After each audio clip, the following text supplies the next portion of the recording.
c'est à la fois vivre ensemble, respecter des règles, et puis aussi pouvoir se projeter avec sûreté dans un état de droit dont on sent qu'il ne dévie pas selon l'exercice du pouvoir.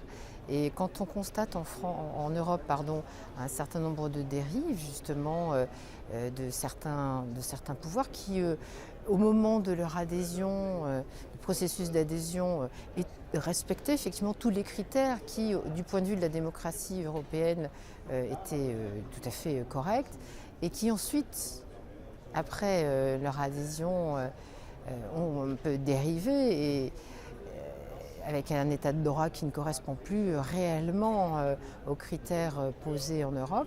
C'est vrai qu'on peut se poser un certain nombre de questions sur ce qu'est la démocratie et comment elle peut éventuellement être attaquée par un certain nombre de forces populistes et extrémistes. Quand la crise touche beaucoup de millions de personnes dans l'Union européenne, par exemple, c'est vrai qu'on sent vaciller un certain nombre de valeurs, on sent que le discours de certaines forces se radicalise et en même temps se banalise. Et on trouve finalement un discours sur des solutions rapides, un peu immédiates, pas très bien travaillées, et qui s'imposent un peu dans le discours quotidien. Donc il ne faut pas banaliser justement l'impact de la crise économique sur nos sociétés et la recherche aussi de boucs émissaires un peu faciles. Et tous ces phénomènes qui dans les démocraties européennes malheureusement ont toujours un peu existé, qui ont été combattus, quelquefois avec violence au cours de conflits. Maintenant, après avoir été à couvert, quelquefois on est tendance à la résurgence. Et ce qui est très inquiétant de mon point de vue, c'est que ce qui peut apparaître ce qui apparaît et qui est comme un discours extrémiste à un moment donné, avec ce que je décrivais de la recherche de boucs émissaires, de la recherche de solutions un peu simplistes parfois, n'est plus seulement l'apanage d'une droite ou de mouvements radicaux extrêmes, mais est comme un peu aspiré par capillarité sur des mouvements dits plus modérés.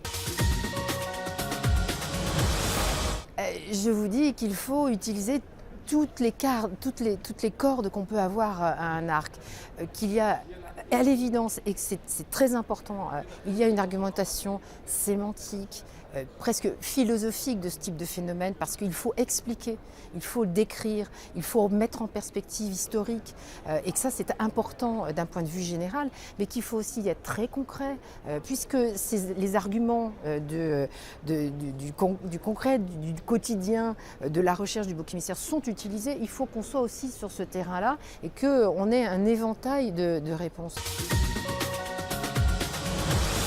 Qu'on dise par exemple, parce que souvent dans ce type de phénomène, l'autre, l'étranger, enfin tout ce qui est différent, qu'il soit d'ailleurs étranger ou pas dans la réalité, mais celui qui est un peu différent est utilisé un peu comme bouc émissaire et punching ball. Il faut par exemple utiliser ce type d'argument et les contrecarrer en indiquant le nombre de personnes, à quoi ça correspond, est-ce que les gens prennent ou pas le travail des autres, bref, en étant très très concret. Mais je crois qu'on peut pas se limiter à une voie d'argumentation un peu magistrale qui est utile vraiment dans le débat politique collectif européen, mais qui n'est pas univoque, qui doit être aussi étayé par des faits très concrets de description des phénomènes et donc de contre-argumentation sur ce type de phénomène. Oui, je crois qu'il y a des solutions au plan européen. J'évoquais la lutte contre la crise. Il faut vraiment qu'on soit très positif là-dessus parce que l'issue, les solutions, même si elles apparaissent longues, viendront aussi de cet échelon-là. Mais je crois qu'il faut qu'on regarde la réalité en face sur la fragilité des droits.